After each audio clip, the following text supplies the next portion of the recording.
তো বন্ধুরা, আশা করি সকলে ভালো আছো। আজ তোমাদের কোনো পড়াশোনা নয়, আজ তোমাদের একটা গল্প শোনাবো। বোপদেবের কাহিনী। গল্পটা মোটিভেশনাল স্টোরি হলেও শুনতে ভালো লাগবে, এবং অবশ্যই গল্প থেকে কিছু শিক্ষা লাভ করবে। তো শুরু করা যাক গল্পটি। প্রাচীনকালে মহারাষ্ট্রের এক গ্রামে বোপদেব নামে এক ছোট্ট বালক ছিল।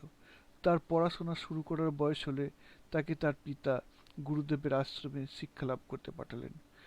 এমনিতে বোপদেব খুবই অমায়িক, গুরুভক্ত এবং অনুগত ছিল। ফলে আশ্রমের সবাই তাকে ভালোবাসত। গুরুদেবও খুব ভালোবাসত, সন্তান তুল্য মনে করত। কিন্তু সে একটা বিষয়ে খুবই পিছিয়ে পড়ত। সেটা হলো, সে পড়াশোনায় খুবই অমনোযোগী ছিল। কিছুতেই পড়া মনে রাখতে পারত না।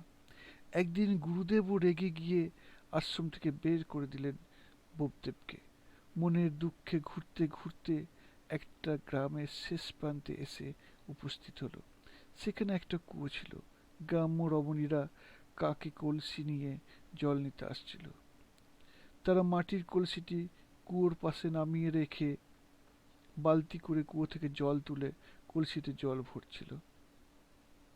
বোপদেব অবাক হয়ে দেখল, মাটির কলসিগুলি দিব্যি দাঁড়িয়ে থাকছে, গড়িয়ে পড়ে যাচ্ছে না। বোপদেব ভাবতে লাগলো, এর কারণ কি? সে অনেক ভেবে চিনতে বুঝতে পারল, পাথরের দেওয়ালের উপর মাটির ঘর্ষণে তার মেঝে ক্ষয়ে গেছে এবং সেখানে গর্ত সৃষ্টি হয়েছে। ফলে মাটির কলসিগুলি দাঁড়িয়ে থাকছে। সে আরো ভাবতে লাগলো, মাটির কলসির ঘর্ষণে যদি পাথর ক্ষয়ে যায়, তাহলে যত কঠিন বিষয়ই হোক, বারবার চেষ্টা করলে সেই বা পড়াশোনা পারবে না কেন? একটা তীব্র অনুভূতি বোপদেবের মাথায় খেলে গেল। সে ছুটতে ছুটতে গুরুদেবের আশ্রমে গিয়ে গুরুদেবকে সব বলল, এবং গুরুদেবকে বলল এবার থেকে সে আর পড়াশোনায় অমনোযোগী হবে না। সে ভালোভাবে পড়াশোনা করবে। বারবার চেষ্টা করে, বারবার চেষ্টা করে সে একদিন ঠিক সফল হবে। বড় হয়ে এই বোপদেবকে হয়েছিলেন যেন এক বিখ্যাত কবি ও ব্যাকরণবিদ।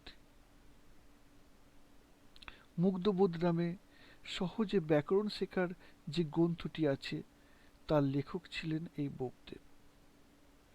তাহলে বন্ধুরা, কেমন লাগলো গল্পটি? আর এই গল্প থেকে কি শিখলে বলো তো? কোনো বিষয়ই ছোট নয়, কোনো বিষয়ই বড় নয়, কোনো বিষয়ই কঠিন নয়। শুধুমাত্র লেগে থাকতে হবে। কঠোর পরিশ্রম আর চেষ্টা আর অধ্যবসায়ের ফলে একদিন সব বিষয়ই আয়ত্ত করা যায়, সব বিষয়েই সফল হওয়া যায়।